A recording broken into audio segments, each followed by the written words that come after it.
We appreciate everybody joining us today. We're going to get started right now with our first panel of the day, which is a great one.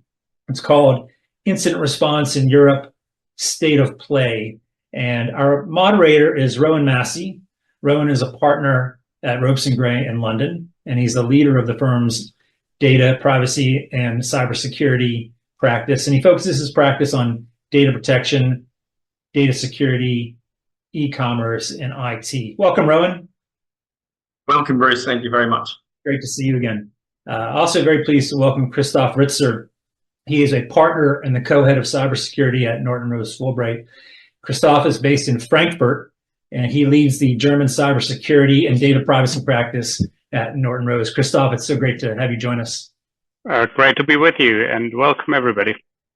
Finally, very pleased to welcome Laura Brodahl, Senior Associate in EU Data Regulatory Practice of Wilson Sonsini. She is based in Brussels. So this is great. We got London, Frankfurt, and Brussels on our first panel. That's awesome. Laura provides strategic and practical guidance to startups and international organizations, specializing in all-around counseling to data-driven sectors and interactions with data protection authorities. Laura, great to see you. And let me turn it over to Rohan. Thank you. Bruce, thanks very much for the introductions and welcome everybody. As we said, it's a pleasure to be here and to be kicking off this conference with a great topic of sort of the state of play in Europe.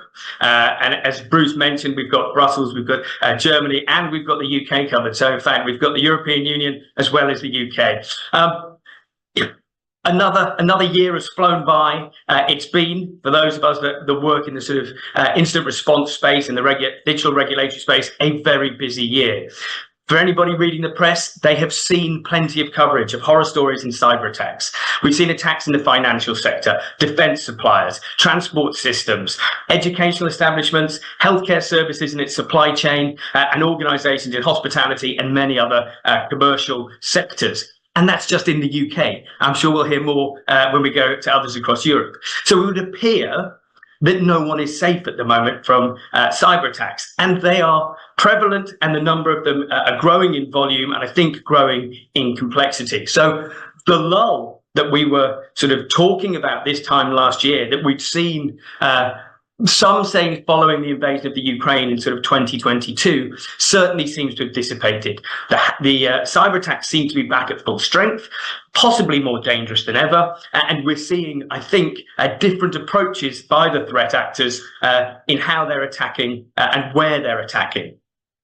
It's interesting as well to hear that certain groups, are still running cyber attacks as a business, and a really profitable business, it would appear. A paper came out recently from the UK, US, and Australian governments that focused on Evil Corp, a Russian-founded hacking group, and which has calculated that the group has extorted over 300 million from organizations worldwide in the last decade. They, like the organizations that have been resilient to them, have changed their business models, they've changed their lines of attack, and they've changed their types of attack to ensure that they can develop and stay profitable. And it's interesting that only yesterday in Singapore, the head of the UK's National Cybersecurity Centre reportedly stated that we've already responded to 50% more significantly critical cyber attacks this year than we had last year. So that volume of attacks is certainly growing. And how they're being impacted is also a case, because what the leader of the NCSC went on to comment was, although we have greater resilience and although we may be focusing on security, there's definitely a gap in the regulated space where we need to coordinate efforts on cyber resilience to ensure that technology is built in, that security is built into technology from the outset, and to prepare both the public and private sectors not only to defend against cyber attacks, but also to recover swiftly from destructive cyber attacks. And I thought that was a really good sort of summary as to where we might be to look at the trends in some greater detail.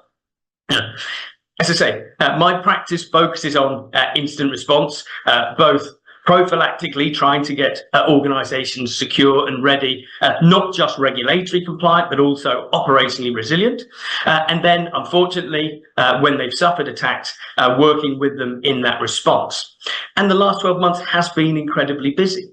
We've seen a wave of different types of attack. We've seen a lot of what is seen as double encryption and double extortion, where data has been, or systems have been encrypted and data has been extorted. We've seen a lot of what appear to be failed attacks, where we don't have the same levels of sophistication around the attack, but the number of these slightly failed attacks has increased, which gives cause for concern. And we've seen other types of attack coming in as well, including some very sophisticated ones, which may or may not be linked to nation states. So that's the backdrop that I have from issues that have arisen in my practice. But Christoph, in your practice, are you seeing similar things in Germany?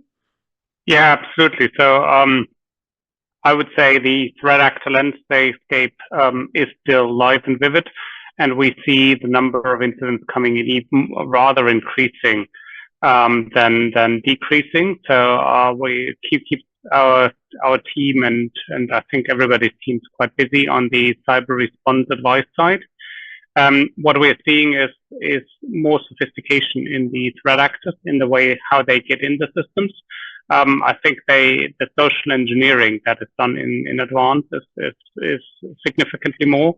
And the other thing, what we are typically seeing is that they are doing more research on whom they are attacking. So in the old days, I had the impression that it's big and known names they have been attacking.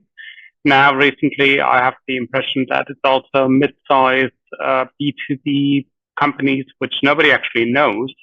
But obviously, threat actor teams have some research labs or research teams being active and looking whom they attack. So in short, nobody can be safe to be off their panel, kind of, or not on their plates. That's probably the bad news. In the old days, if you were just a small minor company, you might say, well, they're not interested in me. That has probably changed.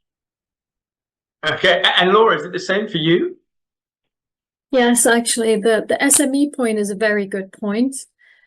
If you talk to hackers, the good ones, because there's also good hackers, there's also people that have discovered that they have a lot of skills that they can use for good to help companies prevent these issues. But so when you talk to them, you do often hear that they will start with developing their skills. And there are these less secured entities out there that are an easier target for them. And they'll start by building their skills to then go after something bigger. On the other hand, there's also a big market out there. As you said, it's a very profitable business. And you also just have consultants, or as it were, consultants out there offering their services for sale. And depending on the fees that are offered, they will just go after smaller companies and have maybe a small sum. Even if it's a few thousand, it can still be very profitable if you do tens of these per week and you stay under the radar. You don't have to deal with these very sophisticated defense systems. So I definitely see that trend as well, as Christoph has mentioned. Similar on the social engineering. One example that really stood out to me is that there was an attack that was very targeted to the company by sending them proposals for trainings, let's say accountancy trainings. So they were saying, oh, there's this new standard that is coming into force. The email seemed to be coming from a legitimate educational institution, but it wasn't. So we can really see that they're targeting certain profiles within the company with emails that almost look as if they're really coming from a trusted third party. That's really interesting. I'd like to I think, delve a little bit deeper on that and possibly add to it. Do we think, and I've seen the sort of social engineering, especially the sort of sophistication, as you say, of almost phishing attacks, right, becoming what we see as more realistic. Do we think AI is having a role here, on the attack side, being used for social engineering, being used for collation of information, business reports, etc.? Is that a key driver that's sort of supporting the trends, do we think? Christoph? Yes, I think the difficult thing is that we can't see it. So it's happening under the hood. And I think a lot of is the amount of more social engineering, and that obviously improves things. In my view, and I'm just considering the last couple of attacks I have been dealing with, were mostly phishing emails that kind of went on top of existing email chains. So somehow threat actors got hold of existing email chains with third parties, which they could hijack in some way. That was obviously not AI steered, but I would say yes. And if I'm just from the media, in those smaller attacks against private people, I think the AI threat is big and increasing. But not that I have seen it in the last half year in my cases. But over to you, Laura, if you have different views. I would also add to that with AI also came more easily available tools to scrape. For example, scraping email addresses from company websites, and then also automating the emails that are sent. So it became much more time efficient to do these attacks because they're able to source targets easier, and they're also able to push out possible, or they're able to increase their success. I'll say it like that, because they get more sources, they get more targeted attacks out more quickly.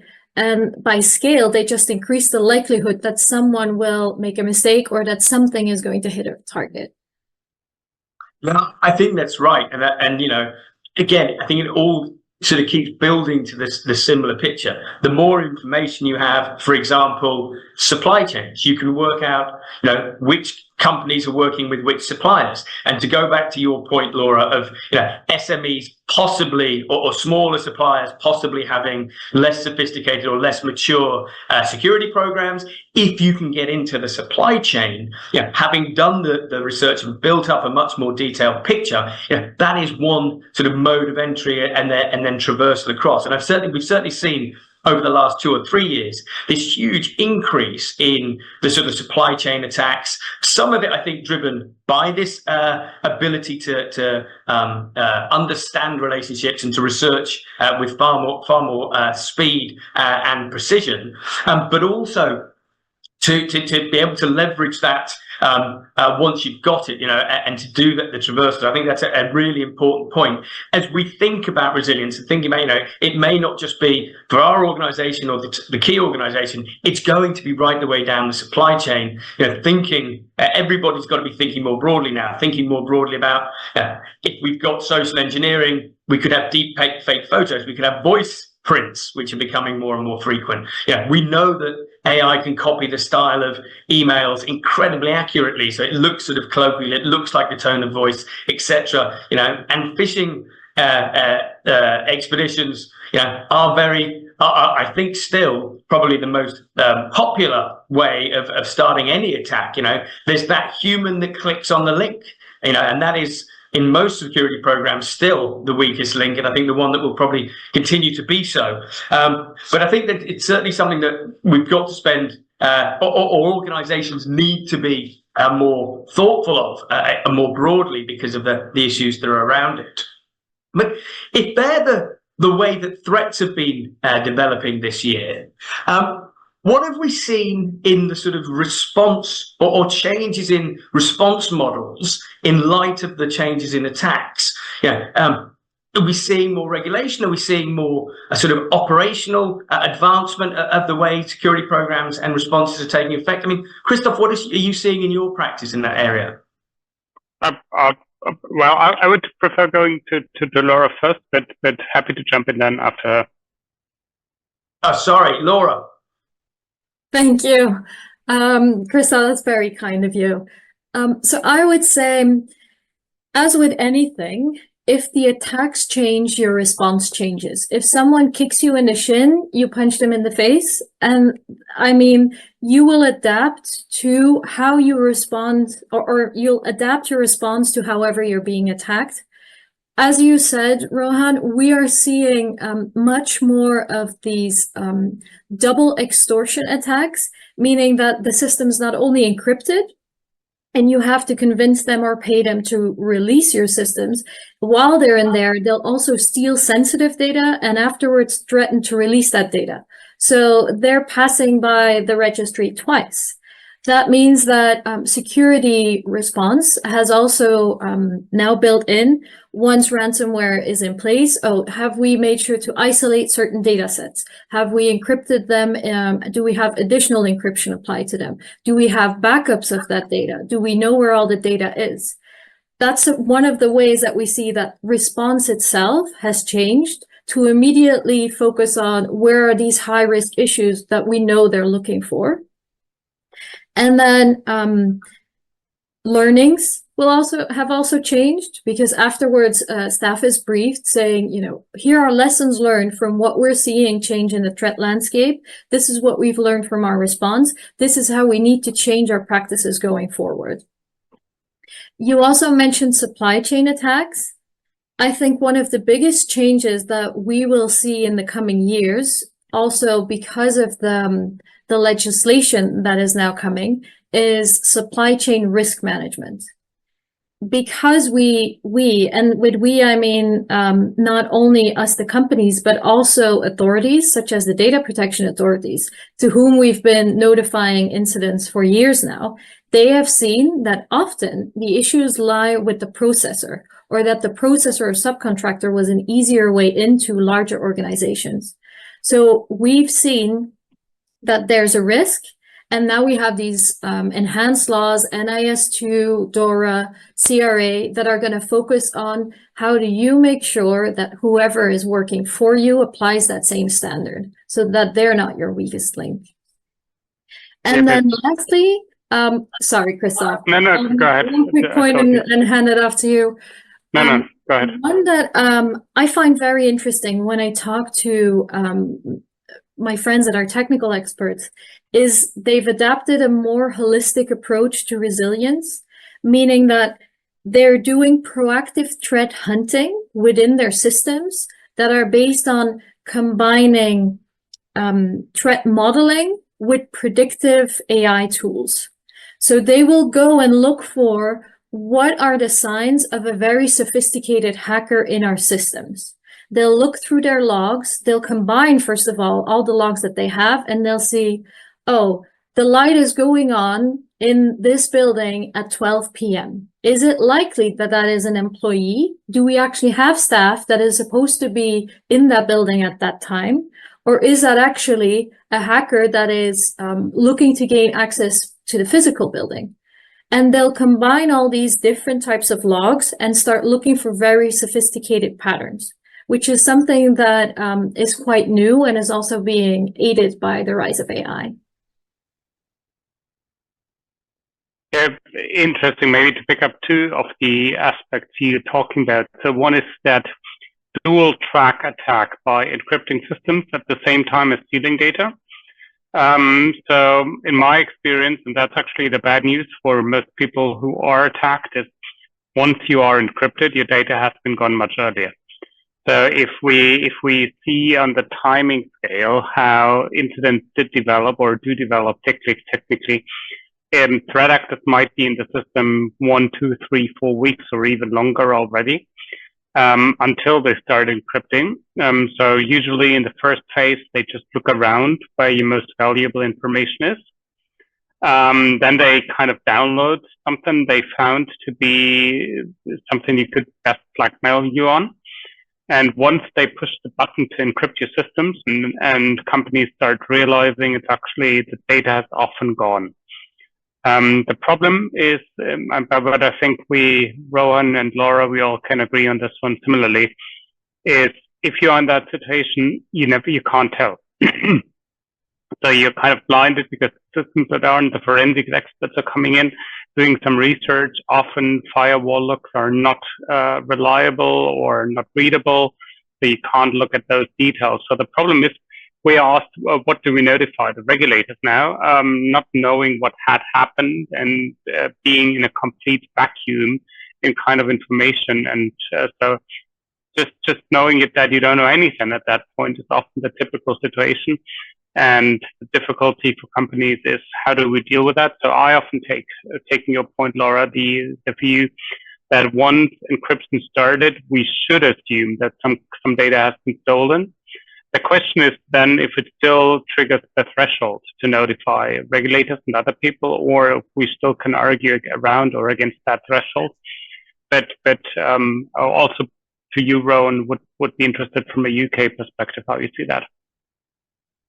Yeah, I mean, I think that's an incredibly interesting one, and goes to a scenario that I'd heard about earlier this year, which happened in a critical industry, and we can talk more about what we think critical industries are these days in a moment. But it was saying that there's been this sort of very highly sophisticated nation states attacks, and we're seeing, I think, more nation state attacks based on sort of global geopolitics at the moment, but where sophisticated attackers are getting into highly sensitive industry organizations, spending time, as you've said, undiscovered, extracting the data that they want, deleting the logs to cover their tracks, and as they are exiting the systems, it is then that they are dropping an encryption service, so that when an investigation is undertaken, maybe it won't be a fully successful system encryption. The organization may quite rightly and reasonably do a full assessment and forensics and discover there hasn't been full encryption, that the data identified as being exfiltrated is minimal, going to your point as to what then needs to be notified or doesn't, either to individuals or to regulators. And the organization takes its decisions based on that information. Now, were the organisation to look potentially using sort of the tools and ideas that Laura was talking about with the sort of the AI-based, sort of behavioural patterns, they may discover something hidden more deeply, and that is slightly more worrying. Now, it may be that the regulatory obligations are still the same at the moment. It could be that it's highly confidential intellectual property, for example, that's stolen rather than personal data. But that kind of challenge as well, and organizations thinking, I know what's happening in front of me, but what else should I be considering to ensure that I'm not, subject to one of these very highly sophisticated attacks? It is something that's become, I think, a really important thought process within the whole response process this year. Absolutely, and maybe because you say what has been stolen, maybe we want also to share one observation with the audiences. In my view, threat actors, sorry if I may say, love shared drives or shared data storages. So many of the data we've seen stolen was on kind of OneDrive or something which a number of users have shared. Typically, especially in less mature situations, that is where everybody just dumps the file and lets them sit for a while. So it's a big file of unstructured data. And what I could say, if you want to prepare on incidents, best avoid your organizations using all kinds of shared drives and just dump the data onto something unstructuredly, because that will be a hell if you need to unpack this at a later point. Yeah, I agree. Laura, have you got anything you want to add? No, nothing. Thank you. Okay, well, if I can then, I mean, I mentioned sort of critical industries, and Laura, you mentioned the sort of raft of new legislation that we look at from the EU that's coming in. We've got NIS 2, which obviously, broadens the scope of what we had under the Network Information Securities Directive, which I think had, sort of 5 or 6 critical infrastructures listed, that help society, plus some digital or areas of digital regulation. We're now expanding that with NIS 2. It's far broader. There is a lot more of society's key components, be it everything from sort of wastewater to financial services covered, and financial services, of course, additionally covered under the Digital Operation Resilience Act that comes into force in Europe.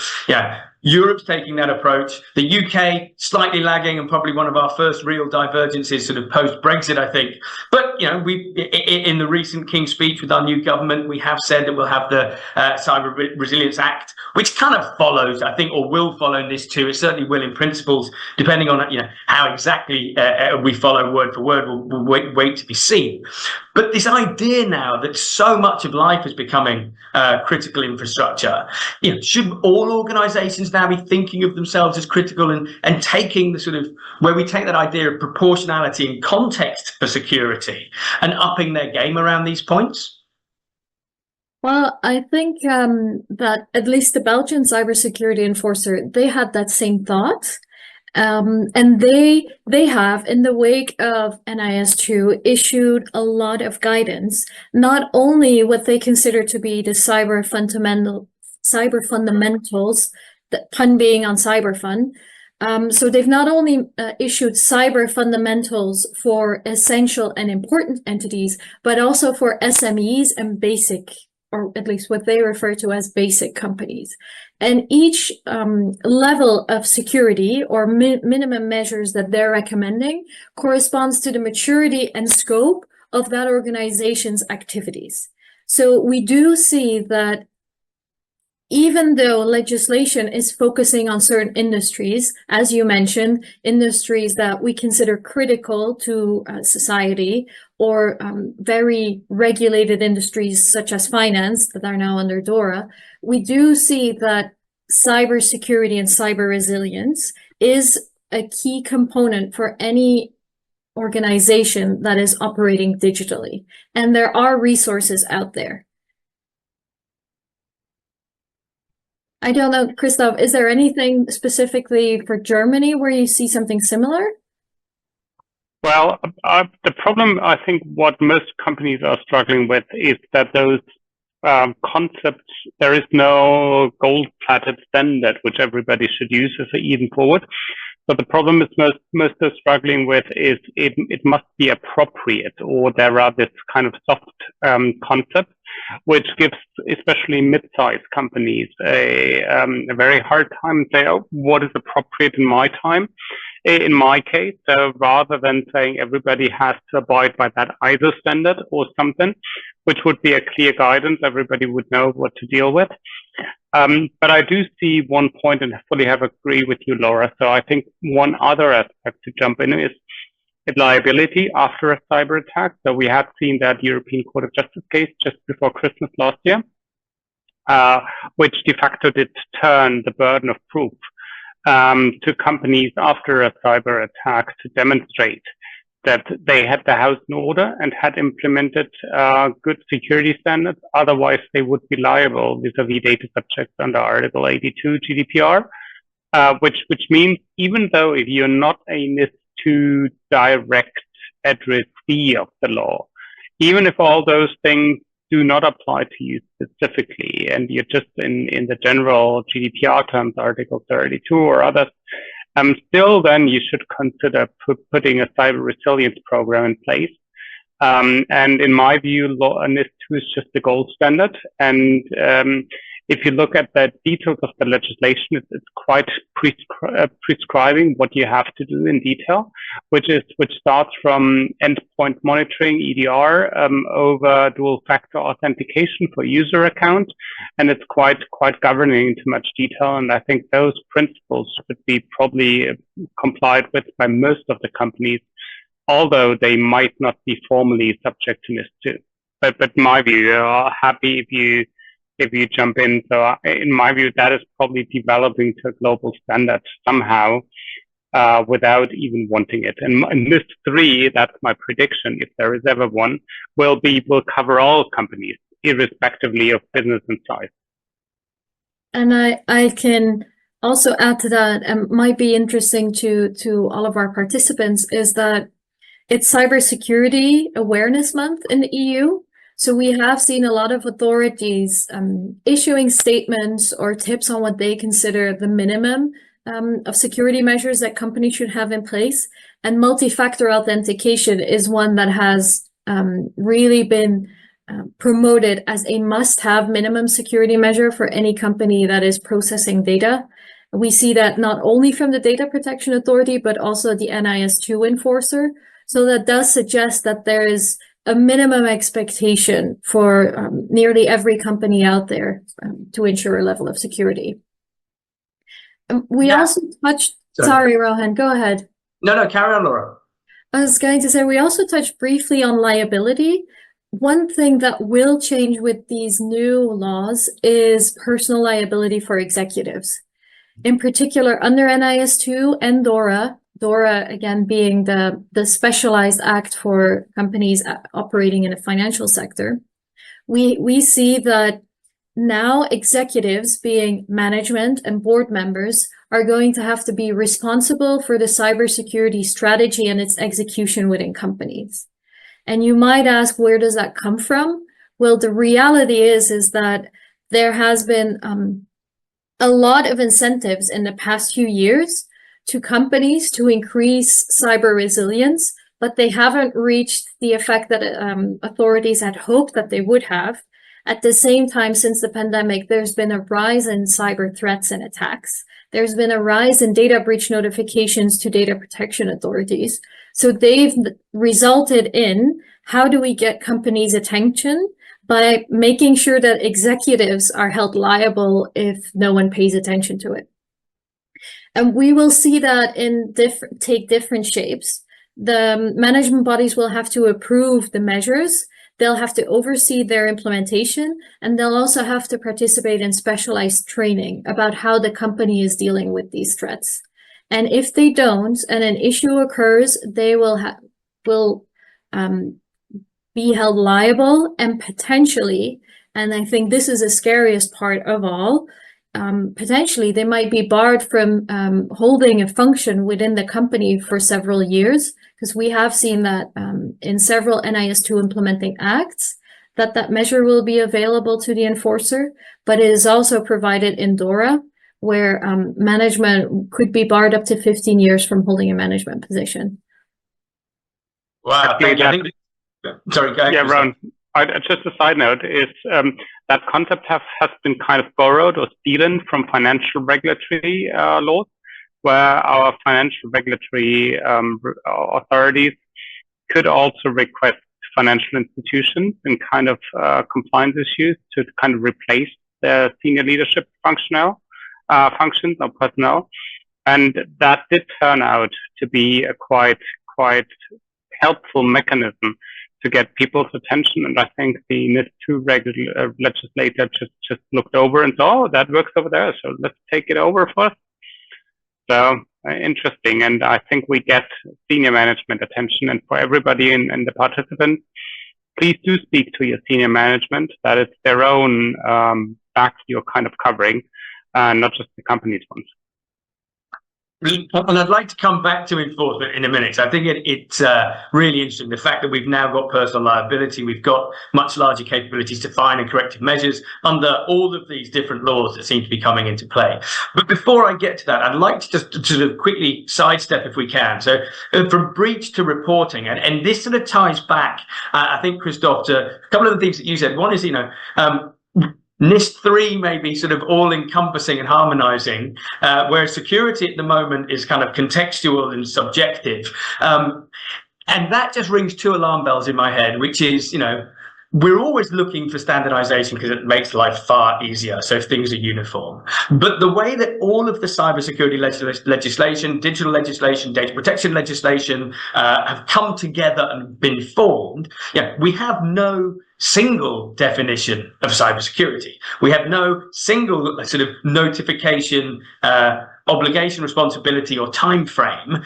So for every organization, when they suffer a breach, they suddenly seem to be having to look at what is the breach, what is it affected, which laws implicated by the incident that's happened, what are their obligations under those laws, who do they have to notify, when do they have to notify, how do they have to notify, and there is no sort of standardization in that. We've got the sort of 72 hours under GDPR that everybody's quite comfortable with. We've got sort of more aggressive timeframes under NIS and under DORA, coming down to sort of 24 hours in some instances where there've been at least a sort of a highlighting notification followed by more detail. I mean, all of these different obligations, I think, become sort of potentially more challenging rather than more positively helpful for organizations suffering a breach. I mean, I'd be very interested to know your thoughts on sort of what, where, and when regarding notification. And to Christoph, over to you on that.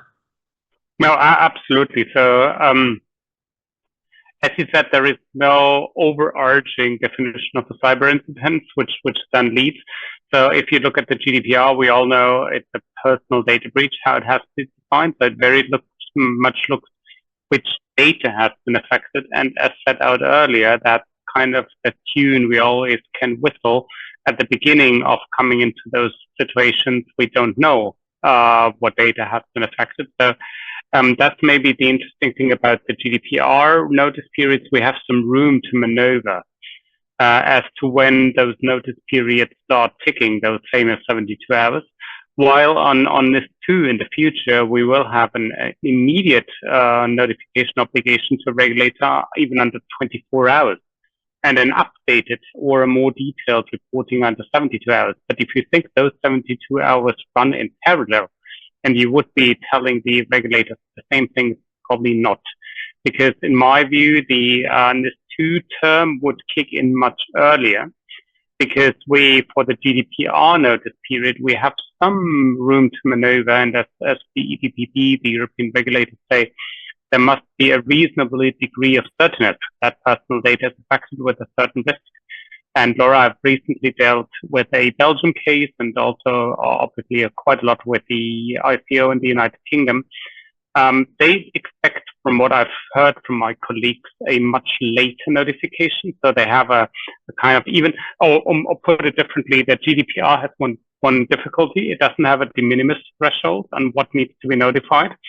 So the regulators put in kind of their own thresholds, what all the small stuff they don't want to hear about and don't want to be swamped with. In my view, the ICO, and especially also in your case, Laura, the Belgian regulator, gives some room to maneuver when to notify, while I, as a German, would rather notify quite early, even not knowing anything, because I always say it's easier to report early with not knowing anything and just sending a very thin report out rather than others. But it's just on when does the clock ticking, Laura and Rohan, also your views before we come to the rest of the reporting pieces. Yeah, and on the Belgian piece, I think there's two elements that are at play there. Once GDPR entered into force, the authorities were inundated with breach reporting. Every time someone sent out an email, and it had to be in blind copy, but everyone was in copy and they saw each other's email address, these incidents were notified. So with the cases or the sanctions that they've issued, they've given indications as to what they consider to be high risk or to be risk, and thus need to be notified. And also they have a tool internally that they use to assess the risks of incidents once they're notified. So they know, or at least they have a sense of where do we need to start asking questions based on an assessment they do themselves once you've notified them. Okay, interesting. Rona, but the UK. Yeah, I mean, the UK system, I think, although there is sort of flexibility, I think these days the advice would always be to put in a notice as early as possible, even with very little information in it, and follow up. I think there's been that focus from all regulators in UK and the EU, that 72 hours is listed in the GDPR for a reason. So if you're not adhering to that, it's likely to move to an enforcement issue, which is something we have to be cognizant of. Now, I know we don't have a huge amount of time left, so maybe we could touch more on enforcement as well, because I think that's another important side of what we've seen in the last 12 years is how regulators, especially the data protection regulators, have been enforcing. They've sort of moved, I think, away from education, more to sanction, not necessarily financial sanction. A lot of use I see of corrective measures, so that processes have to change, security has to be improved. But where it is a security-based issue, it's more likely to lead to a financial sanction than a full corrective measure. I'd be interested to hear your thoughts, either of you, about what you're seeing from the regulatory perspective with the current regulators, and any thoughts on, what may happen with newer regulators that are coming in under all of these other bits of legislation. I look at the AI Act, I look at DORA, I look at NIST. We're going to have lots of different perspectives, I think, on these issues. Yeah, happy to jump on that one. Yeah, so the question is quite a difficult one. So I think the authorities, the regulators, are swamped with notices, and I think we can kind of sort those into two buckets, which is the small and majority of cases.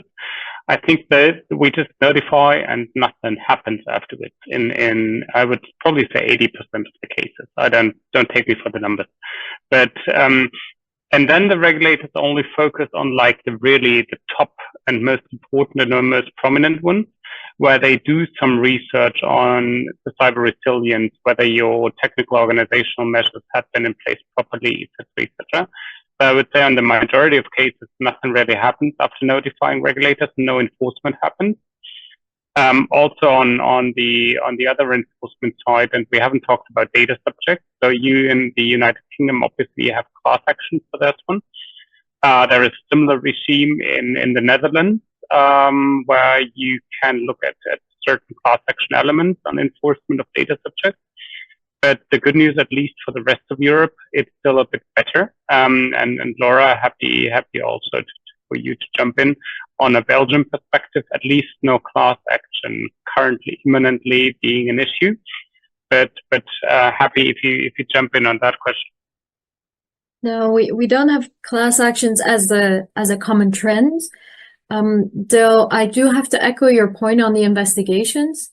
If you do get investigated, because as I said, they know when they have a threshold for themselves when to investigate a security incident, then it's typically full on. You can expect several RFIs, very detailed questions. The Belgian DPA also has IT experts, and they can also schedule appointments on site to come verify the implementation of certain measures.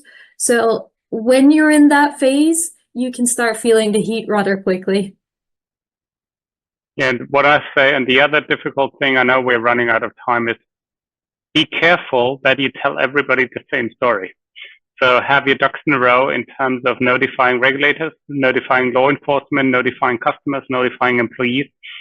Because if you don't have your team organized well, it's kind of getting difficult at that point. But Rohan, back to you as on any UK or last comments. I think we're quite up on time. I think we are, but I think you're absolutely right.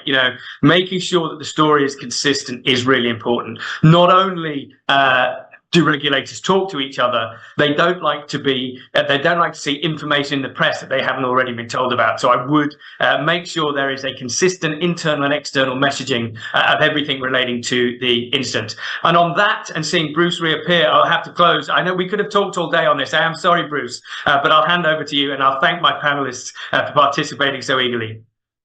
You apologize, Rohan. That was a brilliant way to get the day started. Masterful moderating. Christoph and Laura, thank you so much for getting us off to a great start.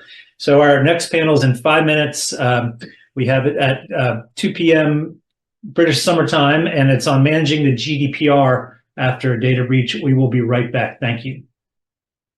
It was a pleasure being with you. Bye-bye. Bye.